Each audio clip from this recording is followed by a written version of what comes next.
I'm Steve Duvall, and this is news on Sedona.biz. Today we're going to talk about the Verde Valley Community College Citizens Advocate Organization. That would be VVCCCA. And we're privileged today to have with us Ruth Wicks and also Mr. Bob Oliphant, who are active in the community here and are very much invested personally in wanting to see this college in the Verde Valley flourish, just like the college in Prescott is flourishing. So we're here to talk about that, and let's just get right to it, okay?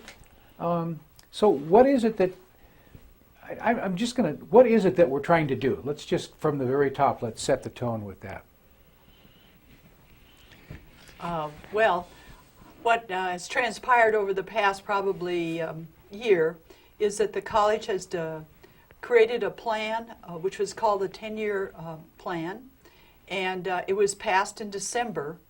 And that plan effectively centralizes all post-secondary education in the Prescott area. And both Bob and I were very concerned about this, and Bob was privileged to be on the board for, I think, 14 months, something to that effect. But he has resigned from the district governing board because he felt that he could be much more effective bringing back post-secondary education into our Verde Valley. Bob? In terms of what we're trying to do, the very first thing was to get people in the valley to really begin talking about the community college and all that a community college that's viable could bring to this area. And so our organization is working very hard to try and alert the citizens in the community about the opportunities a thriving community college would bring to the community, and then to do something about the enormous inequities that exist in terms of the allocation of resources between the east side of the county and the west side of the county. So that's sort of why we organized and why we're working so very hard to try and do something about it. I'm sorry, go ahead, Go ahead, Steve. Ruth. That's what happens when there's three of us on here. Okay, go ahead. The wonderful thing about it is the communities have very much supported this in almost all aspects. We have a group of about 20 individuals, about 7 from the Sedona area, Cornville, Camp Verde, Cottonwood, Clarkdale. They've been meeting almost monthly, sometimes even more often than that. There are no dues. We're simply trying to educate our communities and present them with this vision that we have for what it could be here in the Verde Valley. And if I could, I'd like to add that we have been enormously successful in some areas, and we're hoping for greater success in other areas. Right. The saving the Sedona campus was a Verde Valley community effort led by the mayor and city council in the city of Sedona. Right. But all of us joined hands to save that campus from being sold. So that's a major success. But we're looking at more success, a more successful administrative body coming over here that will provide local access, be able to reflect local interests And needs. And again, that's why we are working at this so hard, and why the people from throughout the Verde Valley are sticking with us. So you said, Bob, sell the campus? That's right. Tell me about this. Which campus are we talking about? Well, under the 10-year plan, the community college was going to sell the Sedona campus. They, in fact, removed all of the courses already from the campus. The last to go was a digital film school, and that is now gone. And when we've looked at the schedule for the fall, Ruth, what did you find? There are no classes being offered except the wonderful OLLI program, which is flourishing in the Sedona area, but no other classes. Right. They were prepared to sell that campus, clearly were preparing to sell that campus. They also are still continuing to look at the Chino Valley campus, another rural campus, that is in fact thriving as I speak, but it's also on the potential auction block for the college. So what are some of your special concerns about the community college education in the Verde Valley? And Ruth? Ruth Well, can- yeah, well, Ruth, for example, is very, very concerned about local access, concerned about poverty, the poverty that does exist here, and the relationship to education and getting people out of poverty. Yes. What else, Ruth? Well, you know, that poverty thing, most people look at the Sedona area in particular and say, oh, everybody's well educated there. They don't need education. Well, the young families, as you know, they have reduced and free lunch programs in our school system. It's a federal standard based on poverty and below poverty incomes. And in the Sedona School District, we have 42% of our children on reduced and free lunch programs. So that really indicates to us there's a high level of need for quality education and training to lift these people out of that level of income onto middle class and hopefully higher.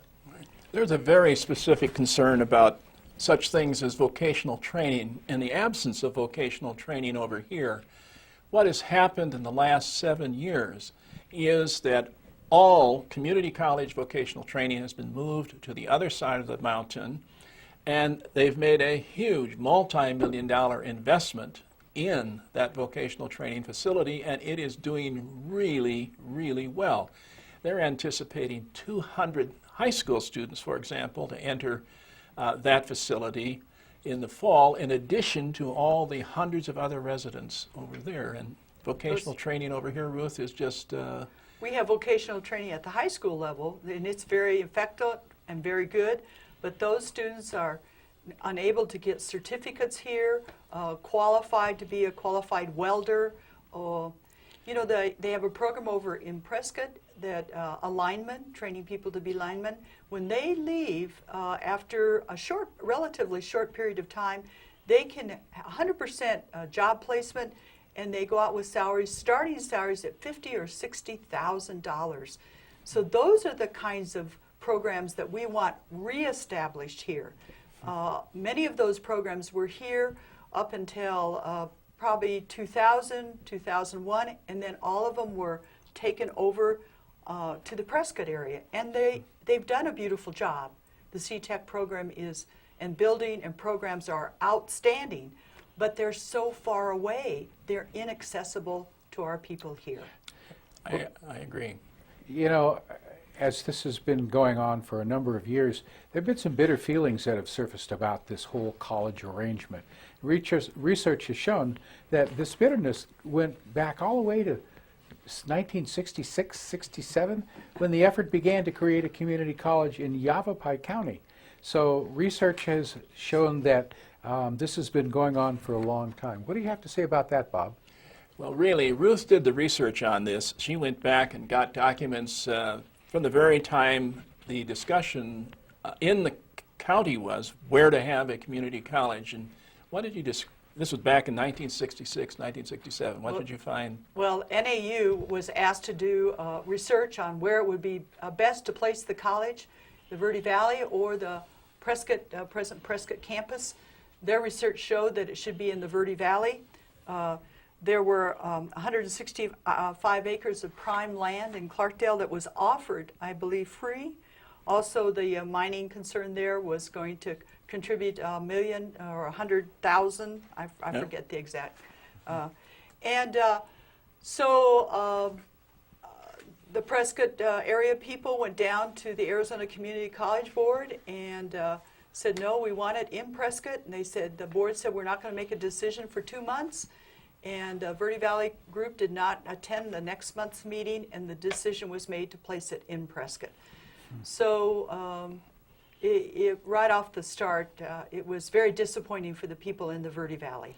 Right, and the Verde Valley really fought this. They appealed to the governor at the time. That's right. And the governor received their letter but didn't act on it. They did talk to the county board. They did get a review, but the review didn't do anything for them. And the Gulf State and Industries Corporation, the articles that you found suggested they were ready to put in $1.5 million. Okay. Right. Right. In addition to an outright gift, they were talking of $100,000 for a student center, plus this 165 acres. It was a fantastic offer. And the NAU group said That was the best place the to. best place would be over here. It simply didn't work. The politics, as so often here, favored the other side of the mountain. Then when the campus was, the inception of the Verde campus in '76, the existing Arizona Community College Board said that indeed this campus should come into existence, but it should not be a satellite campus. It should have its own identity and its own programs. And so that is where we're, the direction we're taking is we want a independent administrative campus. We even have a name for it. We have a picture. We certainly like to show everybody that picture. Verde Valley Community College. That would service not only the Cottonwood, Clarkdale, Jerome area, but we want to reestablish all the classes here in Sedona and reestablish classes in Camp Verde. Right, and it's simply not a new idea. You're right. Back in 1975-76, the citizens here in the valley specifically approached the state board asking for an administrative college over here, just like they set up in Maricopa County. There are 10 administrative colleges there. Citizens here wanted one for this side of the valley. Again, the politics went in favor of the other side of the mountain. Yes. So let me ask you this then. The most recent dispute here arose when the college announced its $119 million 10-year development plan. Tell me about that. How did that plan generate so much controversy? Well, of that, it was at one point $103 million, and of that, we were going to get less than like 3% of that here in the Verde Valley. They decided that we didn't need any buildings, and they were going to take the nursing program, a very popular program here in the Verde Valley, really met the needs of so many of our people, and also a hospital that Verde Valley Medical Center, very, very supportive. So they were going to take that program and place it over in Prescott and Prescott Valley and buy 80 acres over there and establish Allied Health Campus. We have 80 acres undeveloped property owned by the college right there at the Verde campus. We have a hospital that says supported that program. Now that's just one aspect of the 10-year plan, but it was totally ignored, the Verde Valley needs, and furthermore added an additional campus over there in the Prescott Valley area. They already have really 4 campuses within a 10-mile radius, and they're going to add another dorm. We've been asking for a dorm to support programs like the film school, the winemaking, enology, and viticulture program, so we could run workshops. There's even been talk about leadership classes here in the Sedona area, since everybody wants to come to Sedona. Everybody knows about Sedona. Sedona is the window to the world, and it seems like the college is just totally blind to that. Well, it was shocking, quite frankly. They're going to close 2 rural campuses. They'd already closed Camp Verde. There was no money, serious money, for the viticulture project over here over the next 10 years, yet they were showcasing the viticulture project as something that had a real future here. Well, they had no plans whatsoever for that viticulture project in that 10-year plan. They had millions and millions of dollars all going to the Prescott side of the mountain for such things as a tennis complex. I mean, come on, a tennis complex when we have no vocational training, no plan for our viticulture project, and courses simply leaving here by the dozens. It was simply completely unfair when you looked at it. Ladies and gentlemen, Ruth and Bob, we're running up against the clock, so I think we're going to have to wrap this up right now, but I know we're going to be doing more in the not-too-distant future, so stay tuned to Sedona.biz. Stay tuned, that's TV talk, to Sedona.biz, and we'll have more of this kind of information on this terribly important issue. So thanks for tuning in, ladies and gentlemen. Talk to you soon. Bye. Thank you, Steve.